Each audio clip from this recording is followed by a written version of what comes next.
দেশকে সঠিক পথে নেতৃত্ব দেওয়ার সক্ষমতা একমাত্র রাজনৈতিক দল হিসেবে বিএনপির আছে। বিএনপি জনপ্রিয় রাজনৈতিক দল, বারবার নির্বাচিত রাজনৈতিক দল, রাষ্ট্র ব্যবস্থাপনায় অভিজ্ঞ রাজনৈতিক দল, এবং এদেশে সংকটেই একমাত্র বিএনপি দেশের পাশে থেকেছে, দেশবাসীর পাশে থেকেছে।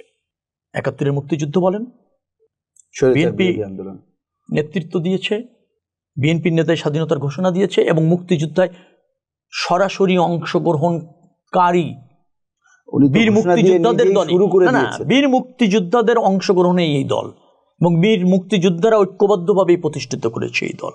কিন্তু মুক্তিযুদ্ধের চেতনা বিক্রি করেনি।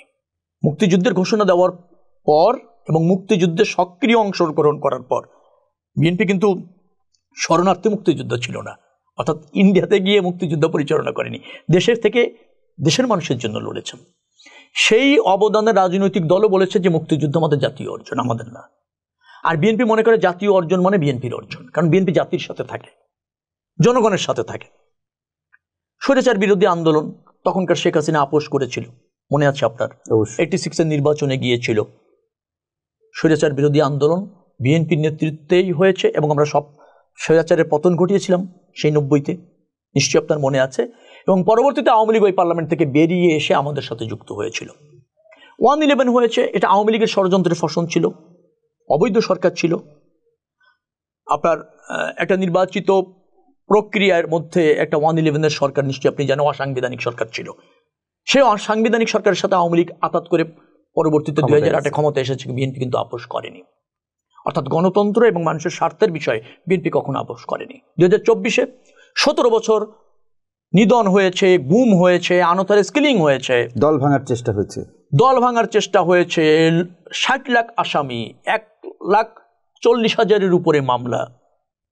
নেতাদের তো আদালতের বারান্দায় হয় হচ্ছে আপনি জেলে, আর নাহলে রাজপথে, যে কোনো একটা জায়গায় বিএনপি থেকেছে, কোনো আপোষ করেনি, রণে ভঙ্গ দেয়নি, করেছে আপোষ করেনি, লড়াই করেছে। 24-এর গণঅভ্যুত্থান সফলভাবে শেষ করেছে। কিন্তু আমরা এখনো বলিনি কখনো যেটা আমাদেরই অর্জন, আমরা বলেছি জাতির অর্জন। কারণ আমরা মনে করি জাতির অর্জনই আমাদের অর্জন, বিকজ আমরা জাতির অংশ। আমরা বৃহত্তর স্বার্থে রাজনীতিটা করি, ক্ষুদ্র স্বার্থে না, দলের স্বার্থে না। সেই জায়গা থেকে আমি বলছি যে আমাদের প্রতি নিশ্চয়ই জনগণের আস্থা আছে। আগামীতে গ্রহণযোগ্য নির্বাচনের মাধ্যমে জনগণ যদি ওই দায়িত্ব বিএনপিকে দেয়, নিশ্চয়ই বিএনপি সফল হবে। এবং চ্যালেঞ্জগুলি কিভাবে ফেস করতে হয় বিএনপি তো জানে। ইতিমধ্যে আমরা 31 দফা, আপনি জানেন যে আমরা ভিশন 2030 দিয়েছিলাম, তারপর 27 দফা দিয়েছিলাম। আমাদের অ্যালায়েন্সদের সাথে বসে আবার একবার আধুনিক বাংলাদেশ বিনির্মাণের, স্বনির্ভর বাংলাদেশ বিনির্মাণে, অথবা ধরেন স্বাধীন সার্বভৌম জনগণের বাংলাদেশ বিনির্মাণে, গণতান্ত্রিক বাংলাদেশ বিনির্মাণে যা করণীয় তা আমরা চিহ্নিত করে জাতির সামনে উপস্থাপন করেছি 31 দফার মাধ্যমে। আমরা মনে করি এই 31 দফার বাস্তবায়নের মাধ্যমেই কাঙ্ক্ষিত বাংলাদেশ প্রতিষ্ঠিত করা সম্ভব। এবং সেই 31 দফা কিভাবে আমরা বাস্তবায়ন করব তারও কিন্তু রূপ প্রকল্প আমরা ঠিক করেছি। এটা শুধু দফা না, এটা কিন্তু অঙ্গীকার, আমি আবার বলছি। তো সেই অঙ্গীকার কিভাবে বাস্তবায়ন করব তার পরিকল্পনা এবং তার ধাপগুলি কিভাবে হবে, ইনিশিয়েটিভগুলি কিভাবে হবে, সেটাও বিএনপি চূড়ান্ত করে রেখেছে।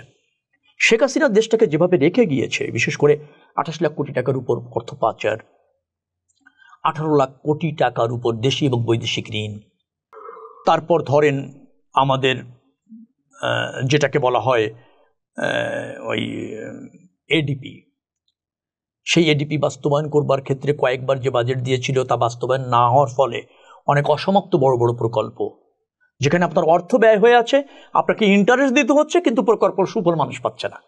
এই ধরনের যে বড় প্রকল্পগুলি আছে সেটাও কিন্তু একটা জায়গায় পরিসমাপ্তি ঘটাতে হবে। কারণ আপনি সিংহভাগ অর্থ ব্যয় করেছেন, প্রকল্পটা জনগণের কাজে আসছে না, তার থেকে রিটার্ন আসছে না, আবার তার জন্য ব্যাংক ইন্টারেস্ট দিতে হচ্ছে। এই যে জরাজীর্ণ একটা অবস্থা বাংলাদেশে রয়েছে, তার থেকে যদি আপনাকে বেরিয়ে আসতে হয়, রপ্তানি আয়টা যদি বাড়াতে হয়, বিদেশি বিনিয়োগ যদি বাড়াতে হয়, কর্মসংস্থান যদি বাড়াতে হয়, রেমিটেন্সের প্রভাবটা নট ব্যাড, সেটাকে যদি আরও ধরেন বছরে আরও যদি $12 বিলিয়ন বাড়ানো যায়, মাসে $1 বিলিয়ন আরও যদি বাড়ানো যায়, $3 বিলিয়ন কাছাকাছি আসছে, এটাকে যদি $4.5 বিলিয়ন নিয়ে যাওয়া যায়, রপ্তানি আয়টা এখন যা আছে $4-4.5 বিলিয়ন আসে প্রত্যেক মাসে, এটাকে যদি ধরুন $7 বিলিয়ন নিয়ে যাওয়া যায়, রপ্তানিটা যদি বহুমুখীকরণ করা যায়, শুধু তৈরি পোশাক নির্ভর না করে বহুমুখীকরণ যদি করা যায়, বৈদেশিক যে মিশনগুলি আছে, যে আমাদের বৈদেশিক বাণিজ্যের যে ভারসাম্য আনার জন্য যেখানে ঘাটতি আছে, সেখানে যদি আমরা রপ্তানি পণ্য চিহ্নিত করে বাজারজাত করতে পারি, রপ্তানি করতে পারি, তাহলে তো আর কিছু আনা সম্ভব। এসব বিষয়ে এবং একটা স্টেবল বাংলাদেশ যদি তৈরি করা যায়, অর্থাৎ আপনি নির্দিষ্ট সময় পর্যন্ত দেশ পরিচালনা করবেন, একটা নিরপেক্ষ সরকারের অধীনে ক্ষমতা দিয়ে আপনি জনগণের প্রত্যাশা যদি পূরণ করে থাকেন, তাহলে জনরায়ের ভিত্তিতে ক্ষমতায় যাবেন। আর জনগণের সমর্থন যদি না থাকে, তাহলে আপনি ক্ষমতার বাইরে আসবেন। এই গণতান্ত্রিক চর্চা যদি অব্যাহত থাকে, আর আমরা 18 কোটি মানুষ যদি সামর্থ্য অনুসারে দেশ বিনির্মাণে ব্রত রাখতে পারি, ডেফিনেটলি এই চ্যালেঞ্জ মোকাবেলা করা যাবে বলে আমরা মনে করি।